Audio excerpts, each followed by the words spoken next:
Welcome everyone to my Transformers For Cybertron Siege Netflix series review.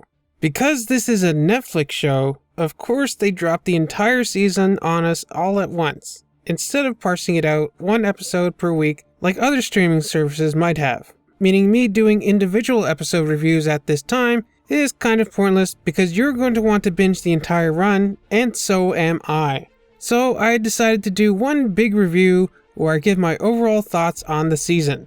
Then later on, I'll do more in-depth videos talking about each episode individually. Also, it should be needless to say, but I'll say it anyways, this video will have some spoilers. I tried to filter out as many big spoilers as I could, just in case, for some reason, you waited to watch my review of this series before watching it on Netflix. If you did, thanks!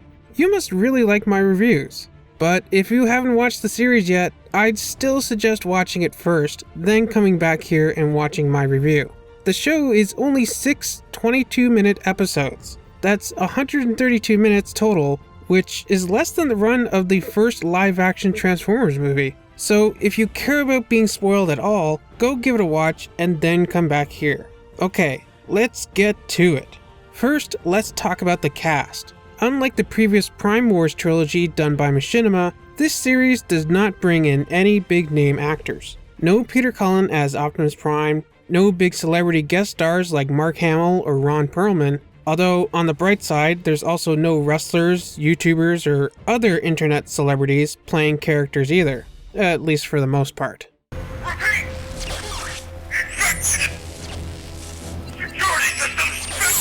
Oh!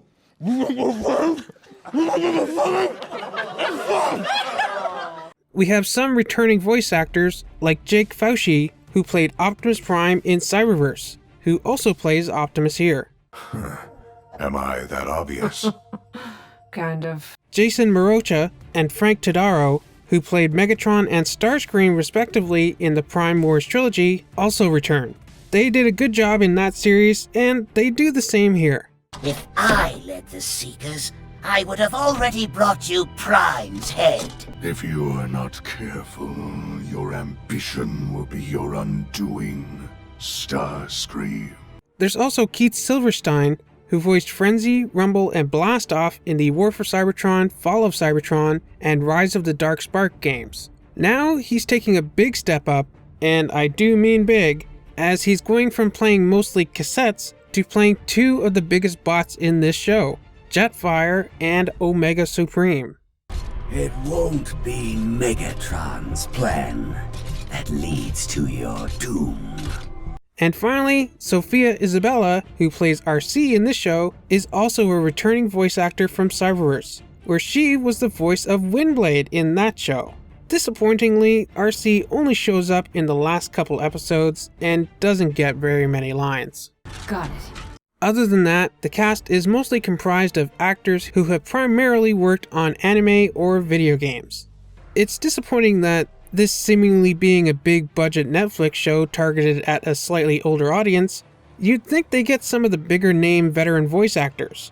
Especially when you compare this cast to that of the Japanese dub, where they did manage to get some more experienced and veteran voice actors. Like Tesho Genda, the original voice of G1 Optimus Prime in Japan. Not to knock Jason Fauci, but if Japan could get their version of Peter Cullen, why couldn't we get ours? How infinitely more awesome and exciting would it have been if we could have got as many G1 voice actors back as we could? Peter Cullen and Frank Welker alone would have made this series. Others like Jack Angel, who played Ultra Magnus and Omega Supreme, Dan Gilvezan, the voice of Bumblebee, Corey Burton, who played Shockwave and Alpha Trion, Sue Blue as RC, Greg Berger as Jetfire, Michael Bell as Prowl and Sideswipe. Not to jinx them, or to sound like a G1er or anything, but they're all still around and kicking. Why couldn't we have gotten them to reprise their roles instead? The cast we got is fine. There's not really any amazing, standout, Emmy-winning performances, but there aren't really any bad ones either. The acting is good overall, with the occasional line that sticks out as odd. Prime, he could give our location away. Maybe I shouldn't. We are not the Decepticons! Although, to be fair, the writing doesn't really give them much to work with. A lot of the series is just them squabbling with no real reason or motive behind their conflict for the most part. We never find out exactly why Megatron wants to rule Cybertron. At first he seems like he might be an interesting and deep character, but they only ever wade into the shallow end of his personality pool, never diving below the surface. Why did he murder Alpha Trion? What is this war all about? Optimus is kind of the same way. Some of the other Autobots question his decisions, but he never explains his reasoning behind them. It seems like everything he does is based on trust and faith. I must ask you to trust me. Of course I do. It just so happens that everything seems to go his way. It's either destiny at best or luck at worst. But really, I think it's lazy writing. We need Energon! Oh, this Energon scout just happened to knock on our door. We need to get off Cybertron, but the Decepticons will shoot us down before we can take off. Oh, don't worry, I just found a space bridge. We need a way to navigate the Sea of Rust, but only Decepticons know how to navigate it. Oh, we just happened to capture this friendly Decepticon 2 seconds ago. He'll guide us through. Seriously, the level of narrative convenience is astonishing. But I'm getting off topic. We'll discuss the story in a minute. Back to the voice acting. When the characters are given something dramatic to say, there might be some spark of emotion behind it, but it never ignites into a flame. If I were to guess why, I'd say it might be a combination of poor direction and the fact that they only recorded one actor at a time, not in a group where they can work off of each other and give a better performance. I'm assuming that's how they recorded this because I'm somewhat familiar with Rooster Teeth, and as far as I know, that's all they're set up for. But yeah, what little drama there is in this show doesn't feel real. There's no meat to it. And I blame the fact that the actors were unable to bounce off of each other. It also doesn't help that I think the script for this show needed to be checked for grammar and spelling before the actors read it. Seriously, there are multiple points in this show where the actors either say the wrong word or seem like they left out a word. If Ultra Magnus has chose you to bear this honor, then I know you are worthy. Did nobody proofread this? Who let this happen? The story itself is nothing new. Parts of it, and the characterizations of Transformers themselves, seem to be lifted directly from Transformers media of the past, primarily from Cyberverse. You know, it's surprising, what that show told in a few minutes in one flashback in one episode, this show took 6 20-minute episodes to do. The story also pulls in stuff from G1, the IDW comics, Transformers Prime, and even Beast Wars. Specifically, Jetfire seems to have more in common with Dinobot than he does his G1 self, or any other version of the character between then and now. I wonder if that's why they gave him a sword in this show. This all seems hauntingly familiar. But why? True, they're both faction switchers, but G1 Skyfire was supposed to be a scientist, not a proud and noble warrior. His G1 self may have had some moral code, but his honor rings more true of Dinobot than it does Skyfire. A clean and decisive victory. A coward's victory. It would be a victory without honor. Tell me, Megatron, where's the honor in that? You dare use the H-word to me. Which is kind of fine by me. I love Jetfire and Dinobot. They're easily 2 of my top 5 favorite Transformers characters. So to see them kind of fused together here, it's probably the brightest shining light to come out of this dark and murky show. Speaking of which, the whole thing seems to have this kind of darkened and desaturated filter on it. It's not too bad most of the time. I've definitely seen worse, but it's like a bad HDR to SDR conversion.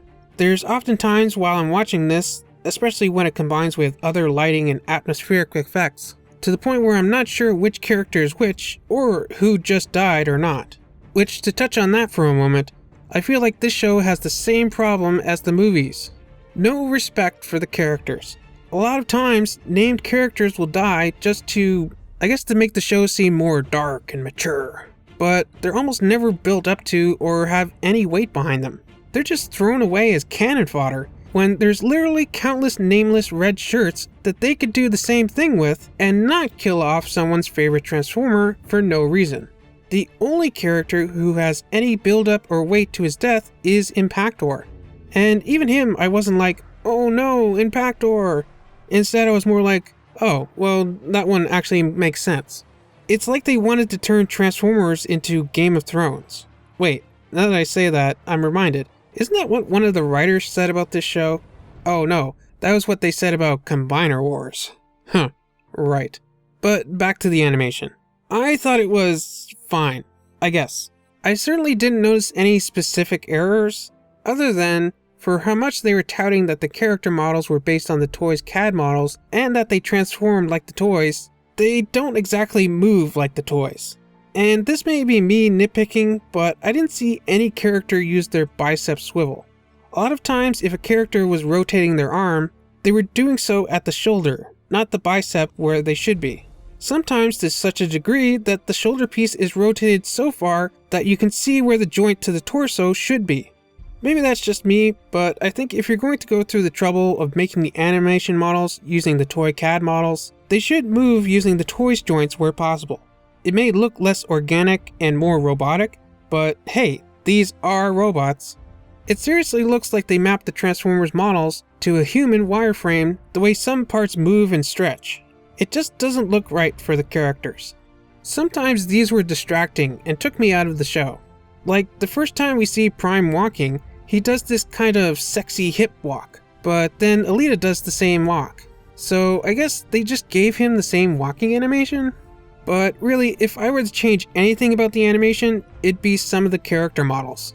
First off, there's a lot of random recolors of recognizable characters, but I feel like there could have been a lot more and they could have been a lot different. Too often, I'd see generic background characters next to each other or next to named characters, and they look too much alike, if not identical. I mean, you've got the classic trio of Starscream, Thundercracker, and Skywarp, plus I think I spotted Hotlink, Acid Storm, and maybe Sunstorm, but there are dozens of other different secret color combinations they could do without me seeing 2 Skywarps or 2 Thundercrackers or 2 Hotlinks next to each other. Again, that murky filter that they have over the whole show doesn't really help things either. Hopefully, if the next series is on Earth, maybe that'll be an excuse for them to give us some normal lighting. Although, knowing them, the entire show will probably be set at night, in the fog, and in the rain. But yeah, for the generic character models, couldn't they have at least swapped some of their heads and limbs around? Maybe played with some of their proportions too? It's not like any of them transform anyways, other than the Seekers.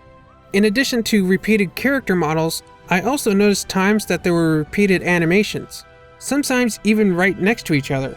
It's like they just copy and pasted the same character with the same animations. They could have at least offset the animation cycles so that they weren't doing the same thing at the same time.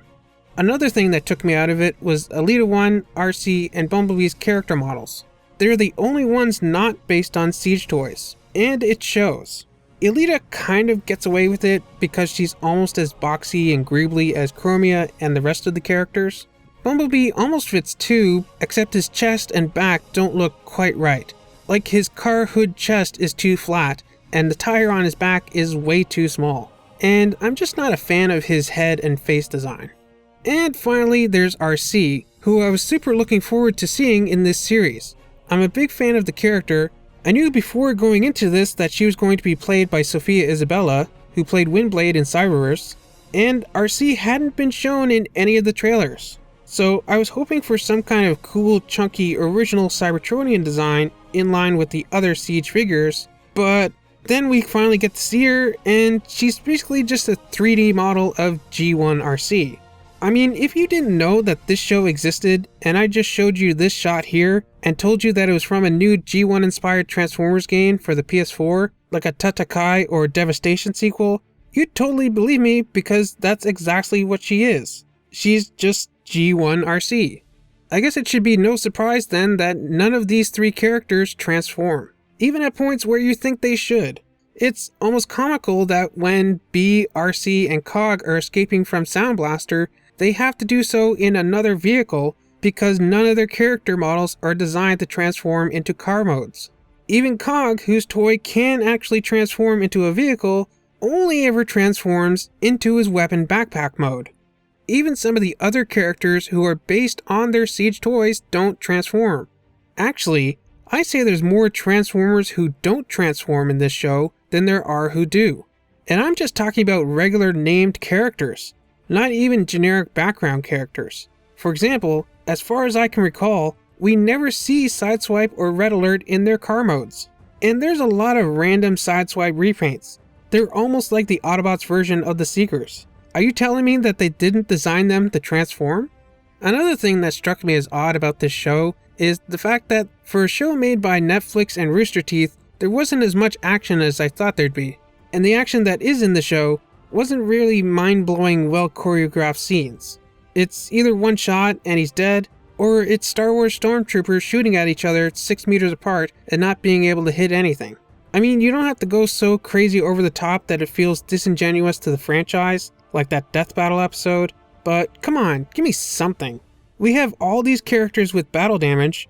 How about having the damage mean something? Show me how they got all these gashes and blast marks. Cog gets a huge hole shot through him, and the next episode he's fine with no sign of damage. You're telling me they couldn't patch up some of these slash marks? But again, I wish this show had better action scenes. You have a fully built 3D environment and 22 minutes to fill. The camera can go anywhere and the characters can do almost anything. But the camera almost never moves in this show. You might get a pan here or a zoom there, but I don't know. It seems like they forgot that they're not constrained by the real world rules of where a camera can go or how it can move. Especially since this is supposed to be an anime, I guess. Having more dynamic motion photography really would have helped convey that anime aesthetic. I don't expect a one-shot version of the final battle from Endgame. I mean, that would be nice, but this is Rooster Teeth we're talking about, not Disney. At least give me like a Daredevil or Mandalorian quality fight scene, because we've seen better in Transformers shows before. There are short moments where it seems like they were trying to do something, but it felt like they just didn't know how to pull it all together. Also, this doesn't have anything to do with the show itself, but the Walmart exclusive toy line seems to have little to nothing to do with the show. Mirage does use his Decepticon disguise, thus explaining the toy, and Hotlink does appear in the show, but that's about it. Scrapeface isn't in it, or maybe he is. There's a lot of Reflector clones, but they all kind of look the same, and I didn't really stop and pause the episodes just to see if there was one that matched him. There were no Battle Masters in the series, and there was no Battlefield Wrong, so that spoiler box wasn't much of a spoiler. If they wanted to make it a spoiler box, maybe they should have repainted and remolded Wrong into Alpha Trion, and repainted Ultra Magnus with a bunch of purple veins and stuff on him to make him look like he was infected. That would have made a lot more sense. So Hasbro, if you're listening, and I know you are, if you're going to try and make some kind of toy line for the next chapter, can you make sure that the toys are accurate to the show? I mean, the battle damage on Megatron's chest in the show doesn't even match that of the toy. But I think the biggest problem this show had was the same as Cyberverse's. Not enough screen time. This is 6 22-minute episodes. This should have been like 10 or 12 at the least. Probably a lot more. There's some good ideas here, like Megatron's propaganda. I liked how he twisted the truth into lies to feed to his followers. They mentioned the Autobots being aristocrats and the Decepticons being a slave workforce, like in IDW, but they never show it in like a flashback or anything. They mention a resistance against a common enemy in their past that they overthrew. I'm assuming the Quintessons? But again, they never show them or even name them directly. They make reference to the Guardian robots, Omega Supreme and the Omega Sentinels from G1 and Animated. But they don't show any of them until Omega Supreme, surprisingly, or not so surprisingly if you watch the trailers, shows up at the end. But there's no explanation as to why they were staying out of it, or why Omega Supreme alone decided to join the fight. Also, when we first see them, they're only shown in silhouette, but obviously we know who they're supposed to be. But wouldn't it have been cooler if they showed more of them and they were different color schemes? Like Omega Supreme, Omega Sentinel, and I guess the third one could be based off the old Diaclone or Converter's red and black version. What plot points they do have in this series felt very rushed. It's like they had two ideas for what they wanted the overall plot of this show to be about, and they couldn't decide on which one to go with, so they just used both and kept shuffling between them. Not to compare this to the Marvel Netflix shows again, but you know how in those shows they'd often have one story for the first half of a season, and then they'd switch midway to another, and then near the end they'd bring back the first villain or the plot point, and then they'd tie up both stories in the finale. This show felt like they were trying to do that, but in only a fraction of the time. This show would have been way better if they had built up and paced their story out instead of trying to cram it all into what is essentially a movie. At least if this was a movie, it'd be structured like a movie and be a lot more simplified. There was a lot I liked about this series, but like everything else, I think it needed more time. I like that we had kind of neutralish characters like Bumblebee, Ratchet, and Sound Blaster, but I think they could have done more with that. Like, Bumblebee mentions Dreadwing, but he's never shown. Probably because his toy was from the previous toy line and is no longer on shelves. I like that we got to see more of Optimus and Alita's relationship than we did in any previous Transformers show. They were probably two of the most developed characters in this show, but I still feel like we didn't get any kind of strong grasp on their personalities. Starscream was good. It was interesting that he and Jetfire didn't start off as friends in this show. They didn't even allude to them being friends in the past. But I did like how Jetfire was originally the commander of the Seekers and Starscream wanted to usurp him. But I feel like they could have handled them better and fleshed out their backstory more. And again, what is this war even about? We never find out. The show is literally called War for Cybertron, but they never tell us why they're fighting over the planet. Does Megatron want to make everyone a Decepticon so that they're all part of one big army controlled by him, so that in case the Quintessons, or whoever they previously fought, ever come back, they'll be ready to fight them again? It seems like Megatron was supposed to be a deeper character, but they never really conveyed that very well on screen. I kept picking up the little crumbs about his character they were dropping, hoping that it would lead to some big juicy reveal that I could sink my teeth into, but we just ended up with a big empty plate of, I'm the bad guy, I do bad things and try not to present myself as anything other than a cold, ruthless tyrant. I feel like maybe he needed a confidant. His own Alita 1, like a Mega Empress or something. Someone he could trust to talk to about his motivations. That could have been Ultra Magnus if he didn't almost immediately torture and murder him. In conclusion, I think this show had potential. I think the cast did their best with what they were given. But what they were given wasn't very good and could have used a lot more polish. And while I could blame the writing, I feel like the time constraints they had to tell this story severely hindered it. If Hasbro wants a serious Transformers show, they need to invest serious money into it. Hire the original voice actors, hire better writers and directors, and most importantly, give them time to tell a compelling story. What this really should have been was a movie. This should have been a made-for-Netflix movie loosely set in the original G1 continuity, telling the stories of the final days of the war on Cybertron before the Ark and Nemesis took off and crashed on Earth, as we saw in More Than Meets the Eye Part 1 and the flashback in The Search for Alpha Trion. Instead, this felt like a Netflix original toy commercial. Like Hasbro was somehow expecting this to be a huge hit and fans would be clamoring for a rainbow of COG repaints. But instead, it was more like someone with a lot of money made a YouTube series fan project. Seriously, it's like if Randall NG and Dr. Smooth had a budget. Well, I think that's about all I can say about this series for now without going into the nitty-gritty details on an episode-by-episode basis. I'm saving that for later. After I've watched this a few more times. Because apparently I'm a masochist and have nothing better to do now that Cyberverse is over.